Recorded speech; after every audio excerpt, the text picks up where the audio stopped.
देखिए, संसदीय परंपरा, कानून, रूल्स, प्रैक्टिस, प्रोसीजर ये बताते हैं कि जब भी अविश्वास प्रस्ताव यानी कि नो कॉन्फिडेंस मोशन लोकसभा में जमा कराया जाता है और उसको स्वीकृति मिल जाती है माननीय सभापति द्वारा, माननीय स्पीकर द्वारा, तो कोई भी लेजिस्लेटिव बिजनेस यानी कि कोई भी विधेयक या बिल सदन के भीतर नहीं लाया जाता, उस पर मतदान नहीं किया जाता जब तक नो कॉन्फिडेंस मोशन का फैसला नहीं हो जाता।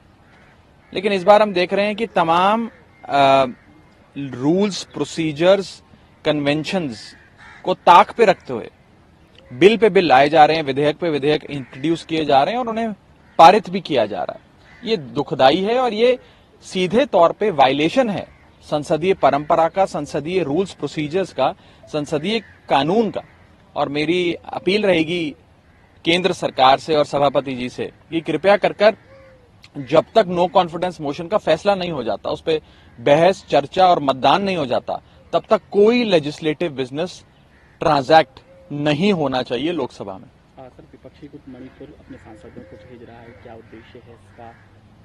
देखिए, इंडिया ब्लॉक के साथी राजनीतिक दल अपने प्रतिनिधियों का एक समूह बनाकर पूरा इंडिया ब्लॉक का एक डेलीगेशन मणिपुर जाएगा और उद्देश्य बस इतना ही है कि मणिपुर में जाकर वहां की वस्तुस्थिति क्या है उसे देखें, समझें, मणिपुर के लोगों के साथ कंधे से कंधा मिलाकर खड़े हों, उनके आंसू पोंछने का प्रयास करें, उन्हें सांत्वना दें और वापस आकर संसद के भीतर सरकार को इन सारी चीजों से अवगत कराएं कि वास्तव में मणिपुर में हो क्या रहा है, मणिपुर क्यों जल रहा है, क्या वहां पे स्थिति है।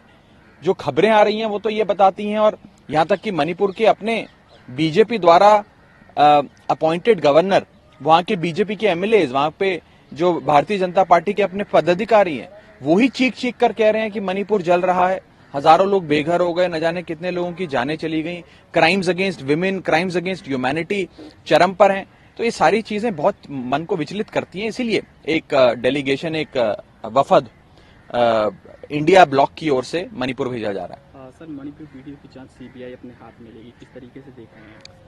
देखिए, जैसे अंग्रेजी में कहते हैं ना, too little too late.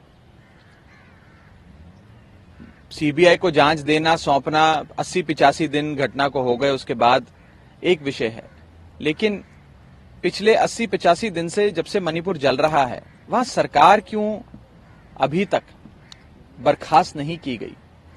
Bharat के अनुच्छेद 355, 356 का पालन क्यों नहीं किया गया? और दो महत्वपूर्ण सवाल मेरे जहन में आते हैं। मणिपुर एक छोटा राज्य है जिसमें मात्र 2 लोकसभा सीटें हैं।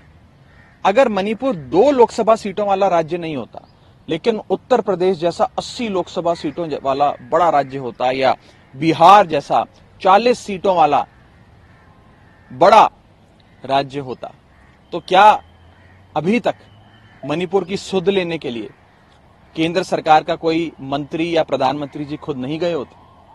पहला सवाल, जरूर गए होते।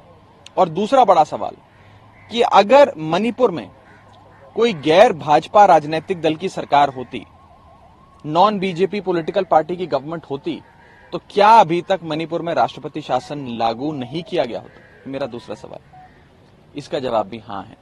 मुझे लगता है ये सारी चीजें राजनीति से प्रेरित है।